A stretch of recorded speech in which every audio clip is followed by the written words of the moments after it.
Hi friend, RS cyber cab की एक और वीडियो में आपका स्वागत करते हैं। आज हम बताने वाले हैं कि हम आज जाने वाले हैं जो बिहार स्टेट की टीम के द्वारा आधार UCL में जितने वर्क कर रहे हैं भेली भाई या नए भेली भाई जो आधार ऑपरेटर या सुपरवाइज़र हैं, वो उनका ट्रेनिंग पूर्वी चंपारण ज़िला के चिरैया में कम्युनिटी हॉल में पढ़ने वाला है। वहाँ पे किस तरह हम लोग को समझाया जाएगा उसके बारे में हम बतलाएंगे इस वीडियो में। वहीं अपने गांव से निकल चुके हैं, एक CSC सेंटर है एक मेरे मित्र का, दिलीप भाई का, नए यहाँ से हम स्टार्ट करते हैं। मैं एक ब्लॉग वीडियो बनाने जा रहा हूँ, इस वीडियो में बने रहे तो चलते हैं। है फ्रेंड, हम आ चुके हैं चिरैया में, बरैठा मठ है, यही मठ है। यहीं पे आज मीटिंग होने वाले हैं। जो इंडियन पेट्रोल पंप है यहाँ पे दिखाई देता होगा, जो विधायक जी का है, यही है बरैठा मठ। इसी में आधार UCL का जो मीटिंग होने वाला है, जो 11 से 1 का टाइमिंग हम लोग का है। यहाँ पे हम लोग बाइक लगा चुके हैं और चलते हैं। अब आ चुके हैं, यही है बरैठा मठ, देख लीजिए। अंदर एंट्री कर रहे हैं। इस पे 2 माला पे होने वाले हैं। 2 माला पर यहीं पे आधार UCL की ट्रेनिंग होने वाला है। जितने भी भेली भाई हैं वो सब रूम को सजा रहे हैं।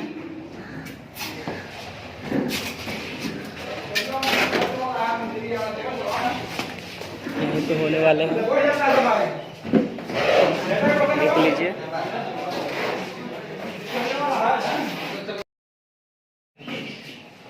ऑलरेडी हम लोग आ चुके हैं।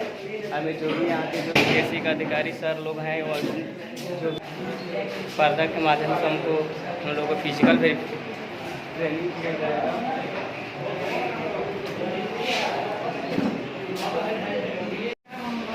पर्दा के माध्यम से यहाँ पे थोड़ा अपना स्टैंडर्ड बना ले, हाजिरी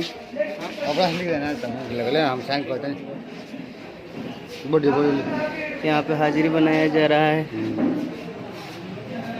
जितने भी आधार UCL के भैया लोग हैं वो हमसे सीनियर है, वो लोग बैठे हुए हैं। बहुत ज़्यादा दूर से आए हुए हैं, इसलिए थक कर बैठ गए हैं। सर लोग यहाँ पे सेटअप सरिया रहे हैं।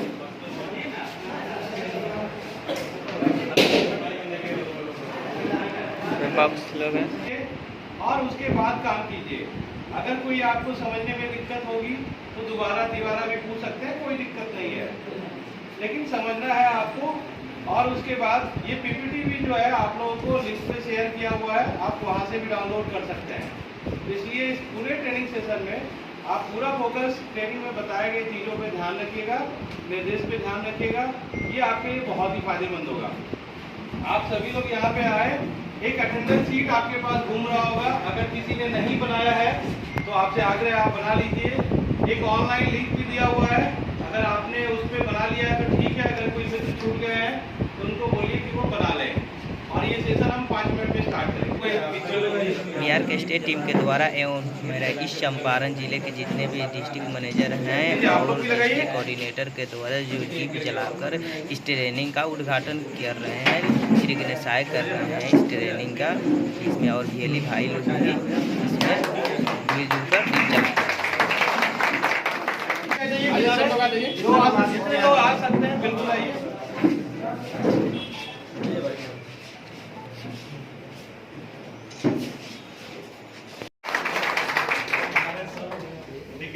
अनुभव को भी साझा करते हुए आप लोगों को मदद करें और CSC की बेहतर सर्विस आपको मिले, इसके लिए ट्रेनिंग भी दें। और जो भी आपकी समस्या है उसको देखते हुए आप सभी लोगों को आगे बढ़ाएं। आप सब डिस्ट्रिक्ट मैनेजर और DCP हैं, हम चाहेंगे कि आप सभी लोग इनसे अपनी सारी जो असुविधाएं होती है काम करने में CSC की, इन चीज़ों में मदद लें, खुद भी आगे बढ़ें, अपने भाई को भी आगे बढ़ाएं और बहुत अच्छे से काम करें। क्योंकि आपका जिला बहुत बड़ा है और बिहार में आपकी एक अलग पहचान है, पूरे विश्व में एक अलग पहचान है। तो इन चीज़ों को जो है आगे बढ़ाना है और CSC को भी पता चले कि क्या ना इस चंपारण के भी लोग हैं जो जहाँ से बापू जी ने बहुत आंदोलन किया था, हम उस जगह से हैं ताकि उनको भी पता चले कि हमारे बीएलई लोग वहाँ पे किस तरह का काम कर रहे हैं। कुछ यूनिक काम ऐसा करिए, पोस्ट कीजिए अपने ट्विटर पे भी, त्यागी सर को भी भेजिए, जिले में भी भेजिए, स्टेट में भी हम लोगों का ट्विटर अकाउंट है, ताकि अपने जिले की पहचान, आपकी पहचान, आपके सीएससी की पहचान हो सके। ये हमारा सभी लोगों से अनुरोध है। काम सभी लोग कर रहे हैं, लेकिन पहचान एक अलग लेवल पे बनाने की अब आवश्यकता है, क्योंकि सभी लोग काम कर रहे हैं, बेहतर काम कर रहे हैं। तो जानकारी भी आप जरूर साझा कीजिए, तभी आपकी पहचान जिले की एक वर्ल्ड लेवल पे होगी। बहुत बहुत धन्यवाद।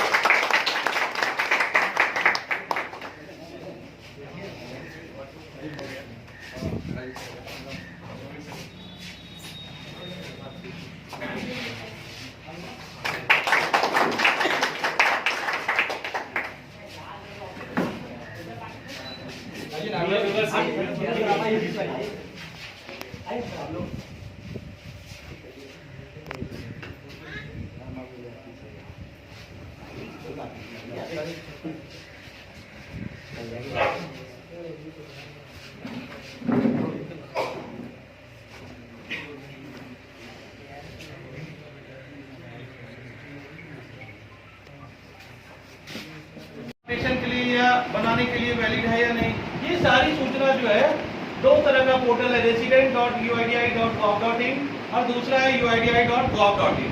ये दो ऐसा वेबसाइट है जिसके माध्यम से आप ये सारी जानकारी प्राप्त कर सकते हैं। और आपको पता भी होगा, फिर भी ये जानकारी आपके बीच दिया जा रहा है कि शायद अगर आप भूल गए हो तो इसका इस्तेमाल करें। इस पीपीटी में ये बताने की कोशिश की गई है कि डेमोग्राफिक अपडेट जो आप करते हैं उसमें किन किन चीजों का अपडेट होता है। सबसे पहला है आधार में आप नाम का सुधार कर सकते हैं, जेंडर का सुधार कर सकते हैं, एज का सुधार करते हैं, गार्जियन का जो नाम होता है, चाहे वो फादर नेम हो, हस्बैंड नेम हो, मदर नेम हो, वाइफ हो, गार्जियन हो, ये इस तरह की चीजें अपडेट कर सकते हैं। एड्रेस अपडेट करते हैं हम लोग, साथ में मोबाइल नंबर और ईमेल आईडी भी अपडेट करते हैं। UIDAI यहाँ पे ऑप्शनल कहती है कि ईमेल आईडी और मोबाइल नंबर हो सकता है। आज जिस तरह की DBTL योजना में आप, हम और भी बाकी लाभार्थी हैं, या बहुत तरह की ऐसी सेवाएं हैं जिसमें OTP इंफॉर्मेशन आपके रजिस्टर्ड मोबाइल पे आता है, तो आप सभी लोगों को ये निर्देश दिया जा रहा है कि जो भी निवासी आपके यहाँ अपडेशन के लिए आते हैं उनको जरूर ये इंफॉर्मेशन दीजिए कि साहब अगर आपका आधार में मोबाइल नंबर, ईमेल आईडी अगर नहीं है तो बिल्कुल भी उसको जोड़ सकते हैं, चाहे वो अपने घर परिवार का कोई व्यक्ति का हो, आपका खुद का हो, ये इंफॉर्मेशन बिल्कुल उनको बताइए। अगर आप बताते हैं तो आगे चल करके अगर वो DBTL योजना में जाते हैं तो आप ही उस रेसिडेंट का ई-श्रम कार्ड बनाते हैं, आप ही उनका पैन कार्ड बनाते हैं, आप ही उनका किसी किसान में वो क्षतिपूर्ति में आप उसका OTP KYC करते हैं। तो ये सारी सुविधाएं अगर उनको लेनी है या एवल करना है तो मोबाइल नंबर होना जरूरी है। इसलिए आप उनको निर्देश दीजिए कि मोबाइल नंबर जोड़ लीजिए। हो सकता है आपसे सवाल करेंगे कि मोबाइल नंबर मेरे पास नहीं है, परिवार के आदमी का ले सकते हैं, तो बिल्कुल डालिए। अगर परिवार के किसी व्यक्ति का मोबाइल नंबर उसके अपने आधार में भी डाला हुआ है तो दूसरे के भी आधार में डाल सकते हैं। ऐसा कभी भी कंपलसरी नहीं है कि एक आधार में एक ही मोबाइल नंबर हो सकता है, मल्टीपल आधार में सेम आधार नंबर हो सकता है। ये जानकारी आप बिल्कुल साझा कीजिए। कुछ जानकारी ये आपको दिया जा रहा है कि भविष्य में आधार का काम भी हम लोग अप्लाई कर रहे हैं विभाग से लेने की, अगर मिल जाता है तो बिल्कुल आपको देंगे। इसलिए ये इंफॉर्मेशन दिया जा रहा है कि आधार का इनरोलमेंट कितने तरीके का होता है। 3 तरीके से आधार का इनरोलमेंट संभव है। पहला है डॉक्यूमेंट बेस्ड इनरोलमेंट। अगर किसी भी निवासी के पास ID प्रूफ का डॉक्यूमेंट या एड्रेस प्रूफ का डॉक्यूमेंट या DOB अगर है तो हम उनका आधार नया बनाने का कोशिश कर सकते हैं, आधार नया बन सकता है। अगर किसी भी व्यक्ति के पास डॉक्यूमेंट नहीं है तो इंडिविजुअल बेस्ड इनरोलमेंट होता है। ये हालांकि व्यवस्था बनाया गया था लेकिन UID ने इसको बंद कर दिया है। इस व्यवस्था में क्या था कि UID कुछ सरकारी पदाधिकारियों को नॉमिनेट कर करके और अपने पोर्टल पे डाल देते थे। सॉफ्टवेयर में उनका नाम होता था, उसकी तैनाती सेंटर पे होता था, और वो वैसे व्यक्ति का जिसके पास ID proof, address proof, date of birth का प्रूफ नहीं है, वैसे लोगों को चिन्हित करके अपने इंडिविजुअल बेस में बन कर करके अपने ऑथेंटिकेशन से उस व्यक्ति का इनरोलमेंट करा सकते थे, लेकिन यूआईडी ने इसको बंद कर दिया है। ये आपके जानकारी के लिए नहीं है। तीसरा वो है हेड ऑफ फैमिली बेस। अगर आपके परिवार में किसी के पास राशन कार्ड है, बच्चे का नाम है, बच्चे के पास कोई आईडी प्रूफ, एड्रेस प्रूफ या डेट ऑफ बर्थ का प्रूफ नहीं है, तो वो राशन कार्ड के माध्यम से माता या पिता या जो कार्डधारी है उसके आधार से और वो डॉक्यूमेंट प्रूफ ऑफ रिलेशनशिप के डॉक्यूमेंट से आधार संभव है उनका बनना। तो प्रूफ ऑफ रिलेशंस के भी बहुत सारे डॉक्यूमेंट होते हैं, वो डॉक्यूमेंट आपको बताया जाएगा। आपके पास भी लिस्ट है, आप उस लिस्ट को देख करके head of family based enrolment से आप आधार बना सकते हैं। कुछ यहाँ पे फुल फॉर्म दिया गया है जिसको बार बार हम लोग आप लोग इस्तेमाल करते हैं। POI का मतलब होता है प्रूफ ऑफ आइडेंटिटी। इसमें फोटो लगा हो और निवासी का नाम हो, इस तरह के दस्तावेज को POI कहते हैं। इसका भी लिस्ट है हमारे पास, UID ने दिया है। दूसरा है POA, प्रूफ ऑफ एड्रेस। ऐसा डॉक्यूमेंट जिसमें नाम हो और पते का ब्यौरा दिया हुआ हो, ऐसे डॉक्यूमेंट को एड्रेस प्रूफ कहते हैं, प्रूफ ऑफ एड्रेस। जैसे card, driving licence, passport, resident certificate, बिजली का बिल, गैस उपभोक्ता का बिल। प्रूफ ऑफ रिलेशनशिप में वो head of family based information होता है, जैसे राशन कार्ड हो गया, या फिर आपके पास और भी डॉक्यूमेंट है, वो लिस्ट हम आपको दिखाएंगे। उसमें 14 डॉक्यूमेंट है, वो सारे इस्तेमाल हो सकते हैं।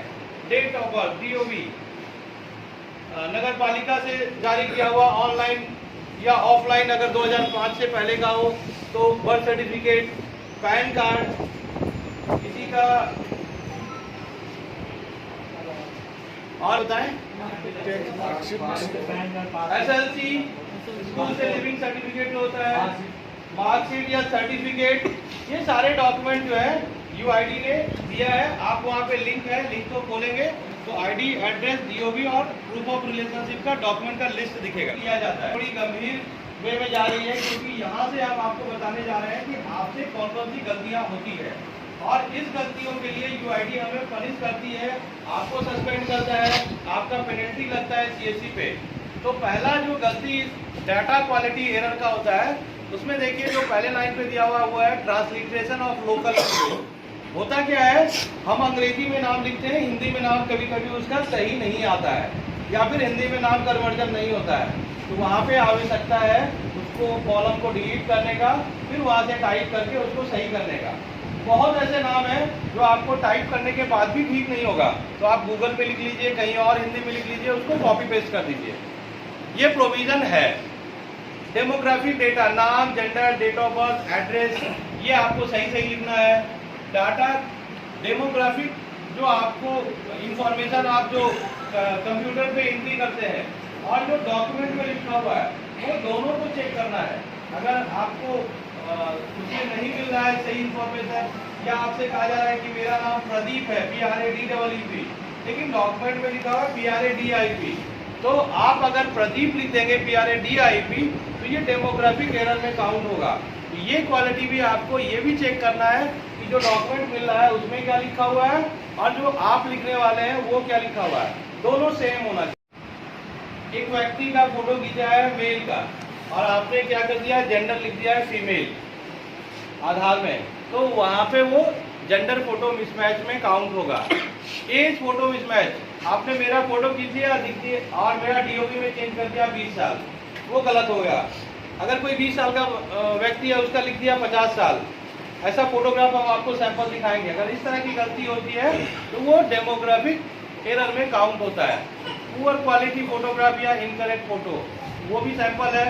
ब्लर फोटो खींचना या मल्टीपल फोटो खींचना, टेबल के साथ खींच देना या किसी दूसरे का फोटो खींच देना। एरर नेम इन एड्रेस, जिस जगह पे नाम लिखना है, जिस जगह पे लैंडमार्क लिखना है, जिस जगह पे लोकल एरिया या रोड नंबर, लाइन नंबर लिखना है, उस कॉलम में डॉक्यूमेंट से वही इंफॉर्मेशन देख करके भरना है। कोई दूसरा इंफॉर्मेशन दूसरे कॉलम में नहीं लिखना है, ये ध्यान में रखना है। नाम और एड्रेस का ट्रांसलिटरेशन सही होना चाहिए, इनकम्प्लीट एड्रेस नहीं होना चाहिए। अब अगर मैं कह दूं कि रमेश कुमार स्टेशन रोड मोतिहारी, क्या कोई व्यक्ति उस एड्रेस को लोकेट कर पाएंगे? नहीं। इसलिए आपको चाहिए कि आप हाउस नंबर मेंशन अगर है डॉक्यूमेंट में तो वो लिख दें, कॉलोनी, लोकल एरिया, ये सब लिखना है, या फिर लैंडमार्क है तो वो लिखना है। घर का पूरा पता का मतलब होता है जिसमें चिट्ठी पहुंच जाए, जिसमें कोई व्यक्ति पहुंच जाए, तो वो कंप्लीट एड्रेस होना चाहिए। नेक्स्ट, कुछ जनरल गाइडलाइन है आपको रेसिडेंट के नाम से संबंधित। अगर किसी का नाम आप चेंज कर रहे हैं या फिर आप नाम बदलना चाह रहे हैं तो उससे संबंधित कुछ इंफॉर्मेशन दिया हुआ है कि आपको किसी भी व्यक्ति के नाम के आगे स्पेशल सिंबल, कुछ सैल्यूटेशन वगैरह नहीं लगाना है, जैसे मिस्टर नहीं लगाना, मिसेस नहीं लगाना है, डॉक्टर नहीं लगाना है, आपको श्रीमान श्रीमती नहीं लगाना है, कर्नल, एडवोकेट, ये सब नाम के आगे नहीं लगाना है। बहुत ऐसे नाम होते हैं जिसमें लोग आगे लगाते हैं सैल्यूटेशन, वो उसकी उपाधि है, वो किसी खास जगह पे लगाया जाता है, लेकिन आपको वहाँ पे आधार के नाम में ये सब नहीं लगाना है। मल्टीपल नेम नहीं डालना है। मल्टीपल नेम का यहाँ पे उदाहरण दिया हुआ है, रीना अतरा छोटी, ब्रैकेट में दिया हुआ है रीना छोटी, रीना उर्फ छोटी। ये पहले प्रचलन में चलता था, तो इसलिए आपको ध्यान रखना है, उर्फ वाला मामला, मल्टीपल नेम वाला मामला नहीं लिखना है।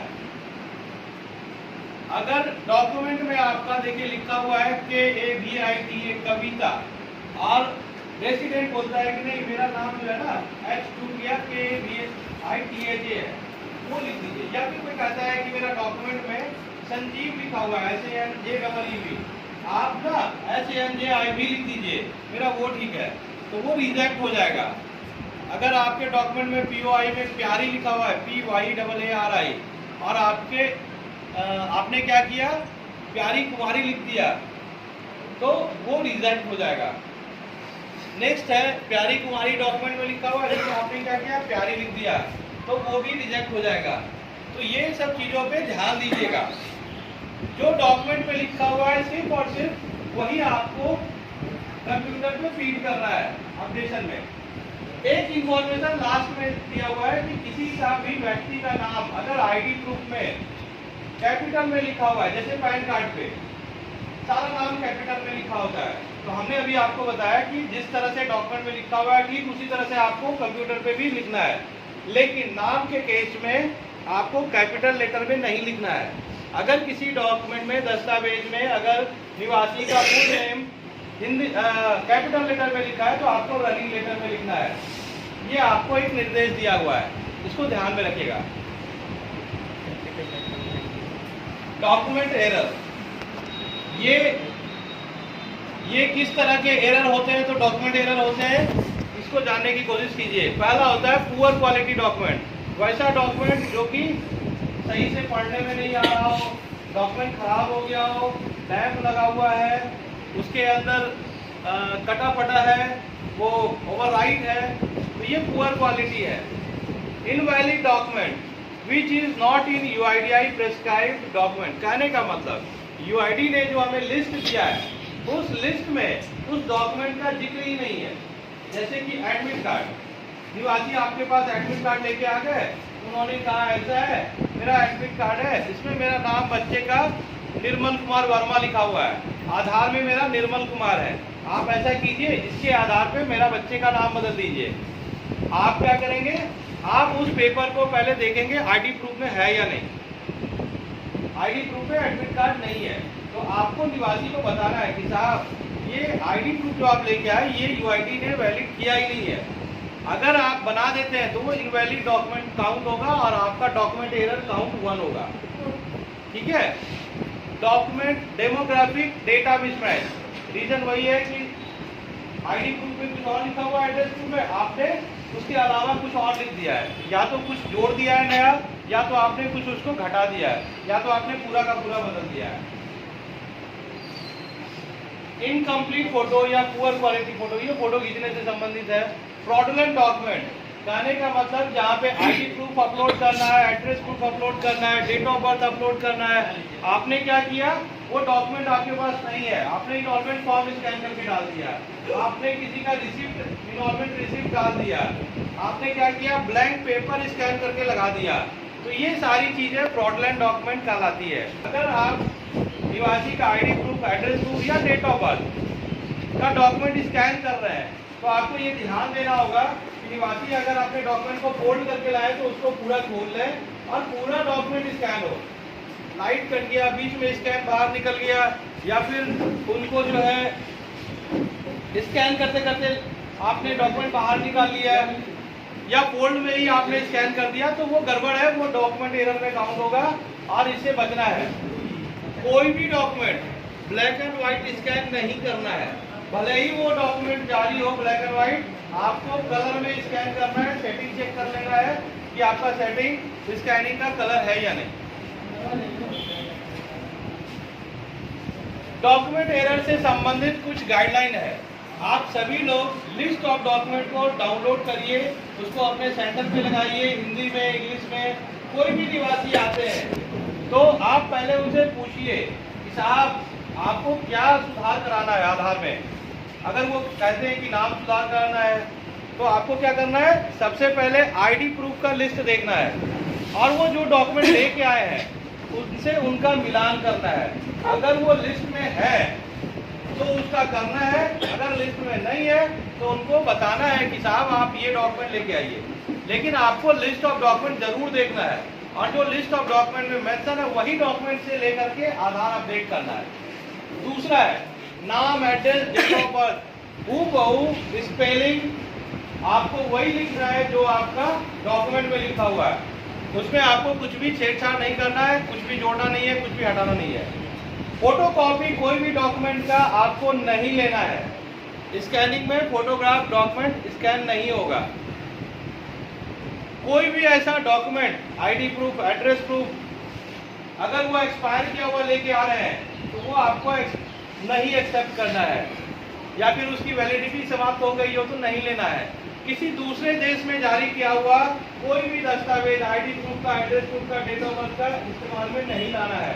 कोई भी एफिडेविट नहीं लाना है, कोई भी नोटरी नहीं लेना है। पंजाब में जारी किया हुआ जो राशन कार्ड वो वैलिड नहीं है, इसलिए उसको आप पीओए में नहीं ले सकते हैं। ये भी आगे हम आपको बताएंगे। टेम्परिंग डॉक्यूमेंट, ओवरराइट किया हुआ डॉक्यूमेंट, जैसे कि व्हाइटनर लगा दिया गया है, वहाँ पे कुछ और लिख दिया गया है, कोई एडिटिंग कर दिया गया है, काट के कुछ और लिख दिया गया है। पुराने डॉक्यूमेंट होंगे, जैसे मान लीजिए आपके बड़े भाई या पिताजी या चाचा जी के उम्र के जो होंगे, वो जब मैट्रिक पास किए होंगे तो उनके पास पेन से लिखा हुआ सर्टिफिकेट होगा या मार्कशीट होगा, तो उसमें ओवरराइट किया हुआ ना हो, पेन को व्हाइटनर लगा करके अलग से नहीं लिखा हो, सुपर इम्पोज नहीं किया हुआ हो, ये सब ध्यान रखना है। क्लियर, विजिबल हो, रीडेबल हो, ये सारे ध्यान रखने हैं। पुअर क्वालिटी डॉक्यूमेंट को रिजेक्ट कर दें, वापस कर दें, और स्कैन जो है सही जो रीडेबल डॉक्यूमेंट है उसी को करना है। कुछ और गाइडलाइन दिया हुआ है कि स्कैनिंग करते समय आपको किसी का ब्लैंक डॉक्यूमेंट, किसी का फोटोग्राफ, ये सब अपलोड नहीं करना है। जो डॉक्यूमेंट IMLA जो पहले था आज के डेट में नहीं है, वो अगर एक्स हो गया है या आज के डेट में वो पद पे नहीं है तो उनका साइन किया हुआ सर्टिफायर वाला नहीं लेना है। किसी रिजेक्ट किए हुए, कैंसिल किए हुए किसी दूसरे कंट्री का पासपोर्ट आपको इनरोलमेंट में, अपडेशन में नहीं लेना है। एफिडेविट नहीं लेना है, नोटरी नहीं लेना है, राशन कार्ड पंजाब का नहीं लेना है, और black and white document scan नहीं करना है। ये देखिए कुछ एग्जाम्पल है। लेफ्ट साइड में एयरपोर्ट जो लिखा हुआ वो व्हाइटनर लगा करके किसी ने लिख दिया है। नीचे में उन्होंने क्या किया है, काट करके ऊपर में अलग से कुछ लिख दिया है। नीचे में उन्होंने क्या किया है कि लेटर के ऊपर ही लिख दिया है। राइट साइड में लेटर के बीच में कुछ ऐड कर दिया है उन्होंने। रणधीर लिखा हुआ था RANDHIR, उसमें क्या किया है, डबल ई कर दिया गया है। राइट ही है। तो 90% लोग, 99% लोग गलत भर के आते हैं, जिसके कारण रोज आपके यहाँ पे कुछ न कुछ लोग झगड़ा करते होंगे, बातचीत होती होगी, धमकी भी देते होंगे कि इस पे क्यों नहीं करोगे, ये गलत क्यों हो गया, आप क्यों नहीं भर के दे रहे हो। तो इसका सीधा सा निदान है कि आप इसको भरिए। इसकी गाइडलाइन आपको मिली हुई है, इसलिए आप बेहतर समझ सकते हैं। क्या है इसमें भरने का तरीका। सबसे पहले जो गाइडलाइन है वो कहा जाता है कि ब्लॉक लेटर में भरना है। मतलब सारी इंफॉर्मेशन उस पेज पे जो भरी जाएगी, चाहे वो निवासी भरेगा या फिर सर्टिफायर भरेगा, वो कैपिटल लेटर में भरेगा। पेन ब्लैक और वाइट, ब्लैक और ब्लू, यही तो कलर का यूज होना चाहिए। ये लिखा हुआ नहीं है लेकिन प्रैक्टिस में लाइए आप। A4 पेपर पे, ब्लैंक पेपर पे इसको प्रिंट करने की आवश्यकता है। किसी के लेटर हेड पे इस फॉर्मेट को प्रिंट नहीं करना है। और जिस डेट में जारी होता है उस डेट का अगर जारी किया हुआ आपके पास आ रहा है तो ये देख लीजिए कि 3 महीना से पुराना नहीं होना चाहिए। अगर 3 महीना के अंदर का है तो आप इसको लेके अपडेट कर सकते हैं। उसके नीचे में आधार नंबर भरना है और अपडेट डेट पे टिक करना है। इसलिए आपको ध्यान देना है, आधार नंबर आधार कार्ड से आपको देख करके भरना है सही सही।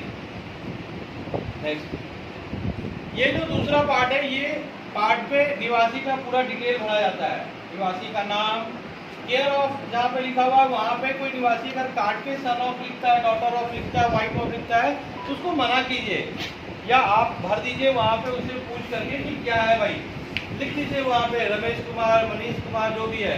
अगर किसी का house number, building number, apartment name या किसी का वार्ड नंबर है तो इसी कॉलम में भरिएगा, क्योंकि वार्ड नंबर दूसरे कॉलम में भरिएगा तो नहीं आएगा, इस कॉलम में भरिएगा तब आ जाएगा।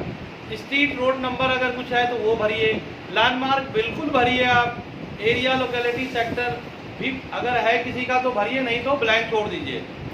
Village, town, city, post office, district और स्टेट, ये 4 चीज भरने से पहले आप अपने आधार क्लाइंट पे चेक कीजिए कि जो पिन कोड निवासी बता रहे हैं वो पिन कोड में उनका गांव का नाम आता है या गांव का नाम आ रहा है तो वो क्या है उसका स्पेलिंग, वही आपको लिखना है। हो सकता है कि कोई रेसिडेंट आपको पिन कोड गलत बताए या पिन कोड उसका सही है, गांव उसमें सही है, लेकिन आपके लिंक में नहीं दिखता है, आपके सॉफ्टवेयर में नहीं दिखता है, तो आपको क्या करना है, उसका दूसरे पिन कोड पे नहीं बनाना है। आपको एक फॉर्मेट हम प्रदान करेंगे, वो फॉर्मेट को प्रिंट कर लेना है, इंडिया पोस्ट के वेबसाइट पे जाना है, वहाँ पे जा करके उस पिन कोड पे चेक करना है कि कौन सा पोस्ट ऑफिस है, उसका क्या नाम है और उसके गांव कौन सा है। अगर वो सही है तो उसको आप भर लीजिए और भर करके जो आपके प्रधान डाकघर में डाकपाल बैठते हैं उनसे साइन और मोहर लगवा करके आपको एक मेल आईडी दिया जाएगा, उस पर मेल कर दीजिएगा। इस तरह की एक्टिविटी अगर आप करते हैं तो आपका 1 महीने या 15 दिन के अंदर उनका वो पिन कोड सही डिस्ट्रिक्ट, सही ब्लॉक, सही विलेज के नाम से अपडेट हो जाएगा लिस्ट में, वो आपको दिखने लगेगा और आप बनवा सकते हैं उसका। ऐसी समस्याएं बहुत जिले में है, आप पिन कोड सेलेक्ट करते हैं, ब्लॉक कोई और आ जाता है, जिला कोई और आ जाता है, ऐसी समस्याएं बॉर्डर वाले इलाके पे है। तो अगर कोई नया पोस्ट ऑफिस अगर बन गया इस लिस्ट में नहीं है तो वो भी आप ऐड कर सकते हैं। निवासी का फोटो राइट साइड में लगना है, निवासी का सिग्नेचर बाएं साइड में होना है, फोटोग्राफ जो होगा पासपोर्ट साइज होगा, दोनों कान दिखना चाहिए, चेहरा सामने दिखना चाहिए, हेड और चिन दिखना चाहिए, और निवासी का फोटो 6 महीना से पुराना नहीं हो। फोटो के ऊपर क्रॉस, सील और सिग्नेचर होना चाहिए सर्टिफायर का, और सर्टिफायर का जो सिग्नेचर होगा और जो सील होगा वो पूरी तरह से विजिबल होना चाहिए। ऐसा पेन नहीं हो कि वो सिर्फ साइन कर दिया दिख ही नहीं रहा है, मोहर लगाए पता चला वो मोहर दिख ही नहीं रहा है या वो मोहर उड़ गया, तो ऐसा नहीं होना चाहिए। नेक्स्ट, ये जो थर्ड पार्ट है ये सर्टिफायर का डिटेल भरने का है। सर्टिफायर का नाम भरना है, डेजिग्नेशन भरना है, उसका ऑफिस का एड्रेस भरना है, उसका मोबाइल नंबर भरना है। ये फॉर्मेट थोड़ा ओल्ड है इसलिए आपको बॉक्स अलग दिख रहा है, वो बॉक्स एक लंबा जैसा है अभी के डेट में। इसमें सर्टिफायर का जो सील सिग्नेचर है वो कहीं पे भी होना चाहिए उस बॉक्स के अंदर। और लेफ्ट साइड में लिस्ट दिया हुआ है, आपने कौन से सर्टिफायर से साइन करा है उसका टिक होना चाहिए। किसी सर्टिफायर को उसके बिहाफ में किसी और को साइन करने का परमिशन नहीं है। अगर कोई वार्ड काउंसलर फीमेल है उसका husband behalf of ward councillor उसके जगह पे साइन नहीं कर सकता है। जो सर्टिफायर है उसी को एलिजिबल बनाया गया, उसी को साइन करना है। प्रिंसिपल अगर वैलिड है डेट ऑफ बर्थ के लिए या पीओआई के लिए तो प्रिंसिपल ही साइन करेंगे। उनका अगर वो नहीं है या उनके कार्यभार पे कोई और है वो प्रिंसिपल का साइन नहीं करेंगे, ये ध्यान में रखना है। नेक्स्ट, अब आप जानने की कोशिश कीजिएगा कि किस तरह की गलती के लिए उसका कैटेगरी क्या है और उस कैटेगरी में क्या पेनल्टी लगता है, ये जानने के लिए बहुत जरूरी है। ये आप समझ गए तो आप कभी ब्लैकलिस्ट नहीं होंगे, कभी आपका मशीन जो है बंद नहीं होगा, कभी आप सस्पेंड नहीं होंगे। पहला एरर जो है उसको बोला गया है DE एरर। रीजन में दिया गया है किस कारण से होता है, तो जेंडर फोटो अगर मिसमैच किया, ठीक है, तो वो डेटा क्वालिटी एरर में जाता है।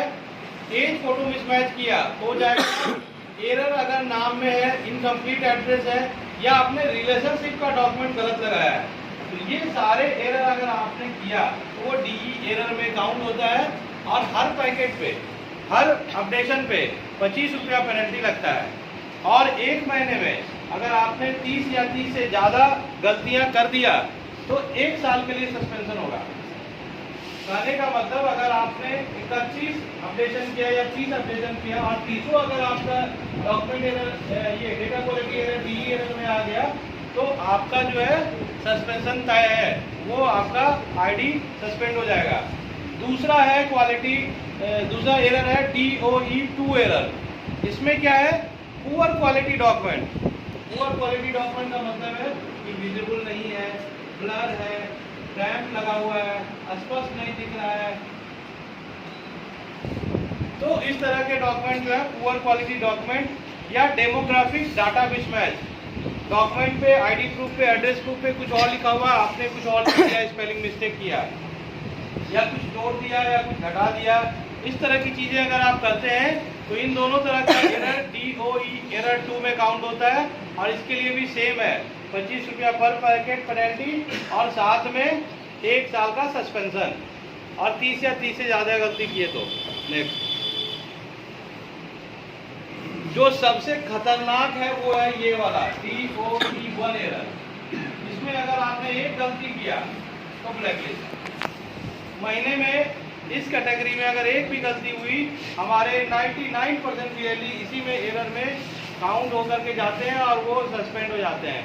रीजन क्या है, डॉक्यूमेंट विथ फेक POA, मतलब आपने लिस्ट ऑफ डॉक्यूमेंट देखा ही नहीं और जो निवासी ने डॉक्यूमेंट दिया वो अगर आपके ID एड्रेस प्रूफ में नहीं है और आपने पंजीकरण अपडेशन कर दिया तो वो DOE एरर 1 में जाता है और आप जो है 10,000 रुपये का पेनल्टी है।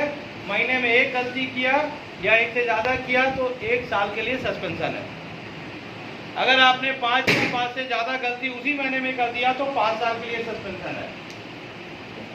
ये ध्यान में रखना है, ये बहुत बड़ा मिस्टेक है अगर आप कर रहे हैं तो।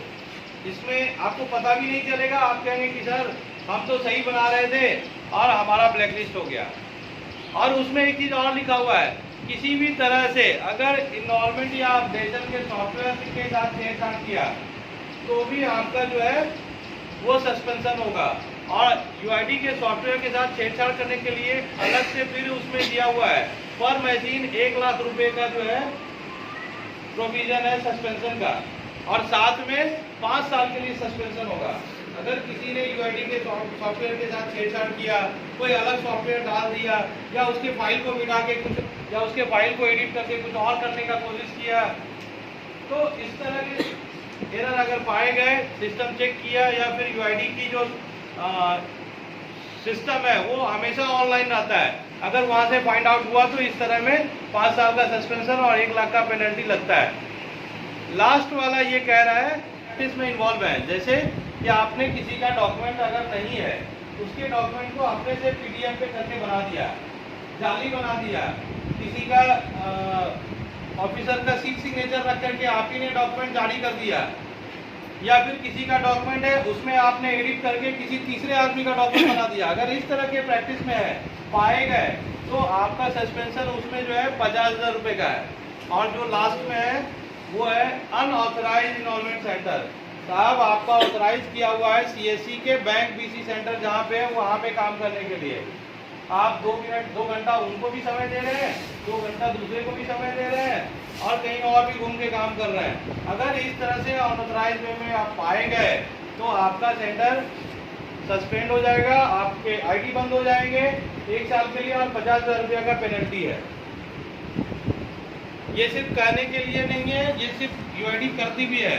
आप लोग बचे हुए हैं क्योंकि कोरोना था या फिर और भी कुछ मामला था, वो लोग विजिट नहीं कर रहे थे, या वो ये सारी चीज़ों को थोड़ा आपको इग्नोर भी करते हैं। आएगा साहब तो कोई नहीं छोड़ने वाला, चाहे वो CSE के अधिकारी हो चाहे वो UID के अधिकारी हो, सस्पेंशन तो होना ही होना है। कुछ गाइडलाइन आपको दिया गया है आधार से अपडेशन से संबंधित। अगर कोई व्यक्ति आधार बना लिया तो बनने के बाद वो 2 बार अपना नाम सुधार करवा सकते हैं। अगर जेंडर स्कैन करके एक मेल ID आपको दिया जाएगा, वहाँ मेल करना है, और एक एड्रेस दिया जाएगा, वहाँ पे कुरियर कर देना है। ये सारे काम निवासी करेंगे। अगर इतना करते हैं तो महीना 1.5 महीना के अंदर अगर उसके डॉक्यूमेंट सही पाए गए तो उनको अप्रूव करके उनकी डेट ऑफ बर्थ अपडेट की जाएगी। लेकिन ये अपडेशन के बाद फिर भविष्य में कभी भी उनका अपडेशन संभव नहीं हो पाएगा। ये प्रक्रिया UID ने दिया, इसका एक राइटअप हम लोग आपको भेज देंगे। अगर आधार से संबंधित या किसी अपडेशन से संबंधित अगर कोई रिजेक्ट होता है डॉक्यूमेंट, आपने सही लगाया है फिर भी हो रहा है एरर, या और भी वो होल्ड पे चला गया या अपडेट होकर नहीं आया, तो निवासी के द्वारा इंफॉर्मेशन अगर मिलता है, आप भी चेक करते हैं, तो आपको help@uidi.net.in पे मेल करने की आवश्यकता है, उनको बताने की आवश्यकता है कि साहब इस तरह की चीज़ें हो रही है, हम अपडेट कर रहे हैं, हमारा रिजेक्ट हो रहा है, हमारा सही डॉक्यूमेंट है फिर भी। नेक्स्ट लाइन है, किसी भी BLE या CSE BC BLE को अपने ही सिस्टम पे लॉगिन करना है। कभी भी गलती से किसी दूसरे के मशीन पे लॉगिन नहीं करना है या ऑनबोर्डिंग नहीं करना है। कोई भी हार्ड कॉपी या सॉफ्ट कॉपी अगर आप आधार अपडेशन कर रहे हैं, कोई निवासी छोड़ देते हैं, या आप आधार डाउनलोड करते हैं, प्रिंट आउट करते हैं, दे देते हैं, लेकिन उनका सॉफ्ट कॉपी रह जाता है, तो आपसे आग्रह है कि आप उसको डिलीट कर दीजिए, सिस्टम से मिटा दीजिए, हार्ड कॉपी को जला दीजिए, या फिर जब आप पंजीकरण कंप्लीट करते हैं, अपडेशन कंप्लीट करते हैं, तो निवासी जिस फॉर्म पे अपना इनरोलमेंट फॉर्म भरते हैं, ठीक उसी के पीछे इनरोलमेंट का रिसिप्ट भी प्रिंट कीजिए, उसको वापस कर दीजिए, और जो ओरिजिनल डॉक्यूमेंट है वो तो वो वापस लेके ही जाते हैं, तो आपके पास कोई भी डॉक्यूमेंट नहीं बचेगा। तो इन चीज़ों को ध्यान में रखना है। कोई भी व्यक्ति नाम के आगे सन ऑफ, डॉटर ऑफ या केयर ऑफ वाले फील्ड में लगाते हैं तो उसको नहीं लगाने देना है। अननेसेसरी किसी का जेंडर और डेट ऑफ बर्थ चेंज नहीं करना है, उनको बताना है। Head of family based involvement कर रहे हैं तो उसमें डॉक्यूमेंट में आपको POR डॉक्यूमेंट लगाना है, उसका आधार अटैच नहीं करना है। किसी भी दूसरे राज्य में या किसी भी बोर्ड के द्वारा अगर 5वां 8वां का मार्कशीट जारी होता है तो आप उसको डेट ऑफ बर्थ के लिए चेंज करने के लिए इस्तेमाल कर सकते हैं। Gender, photo, mobile, email update करने के लिए कोई भी डॉक्यूमेंट की आवश्यकता नहीं पड़ती है। अगर आप किसी व्यक्ति का एड्रेस सुधार रहे हैं वोटर कार्ड से, तो उसमें आपको वोटर कार्ड का पहला फ्रंट पार्ट और पीछे का बैक पार्ट दोनों स्कैन करना है, क्योंकि फ्रंट पार्ट पे नाम होता है, एड्रेस नहीं होता है, दूसरे वाले पार्ट पे नाम नहीं होता है, एड्रेस होता है, तो आपको दोनों पार्ट स्कैन करना है। अगर आप नहीं करते हैं तो वो रिजेक्ट में होगा और वो रिजेक्ट आपका काउंट होगा। नेक्स्ट देखिए, ये कुछ एग्जाम्पल है, यहाँ पे आप गौर से पढ़ने का कोशिश कीजिए। श्री अभिमन्यु M हेपोड़े लिखा हुआ है, और आधार में देखिए अर्जुन अभिमन्यु है लोडे लिखा हुआ है, तो दोनों का नाम डॉक्यूमेंट में अलग अलग है। इसका मतलब क्या हुआ कि जो उन्होंने POA लगाया है वो गलत है, वो उस व्यक्ति का नहीं है जिसका लगना चाहिए था, क्योंकि उसका नाम का स्पेलिंग अलग अलग है।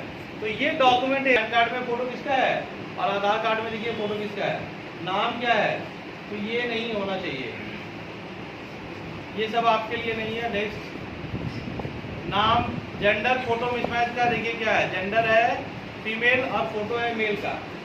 नेक्स्ट, बच्चे का फोटो है 1977, इसका डेट ऑफ बर्थ लिख दिया है किसी ने, ये भी ध्यान देना है आप लोगों को। ये एक कम से कम 20 साल का बच्चा होगा या 18 साल का होगा, इसका लिख दिया है 2014। इसमें देखिए मल्टीपुल नेम है, उर्फ लगा दिया गया है। नेक्स्ट, इसमें नहीं उसका मोबाइल नंबर आधार में ना जुड़ा हुआ हो या जुड़ा हुआ हो, आप CID नंबर डाल करके आधार डाउनलोड कर सकते हैं। आधार नंबर किसी के पास है, मोबाइल नंबर है या नहीं है आधार में जुड़ा हुआ, तो भी आप आधार डाउनलोड कर सकते हैं। ये दोनों में से कुछ नहीं है, लेकिन आधार उन्होंने बनवाया है, आधार बनवाते समय उन्होंने जो नाम दिया है वो डिटेल्स अगर डेमोग्राफिक ऑप्शन में वहाँ पे एक डेमोग्राफिक का भी आता है, अगर उसमें आप डेमोग्राफिक इंफॉर्मेशन सही डालेंगे जो आधार बनाते समय उन्होंने दिया था, तो भी आधार डाउनलोड कर सकते हैं। और इन सभी को जब आप ओपन करेंगे तो पासवर्ड वही है, नाम का पहला 4 लेटर कैपिटल और डेट ऑफ बर्थ का ईयर, वहाँ से आप खोल सकते हैं। इसको नेक्स्ट करके कंप्लीट कीजिए।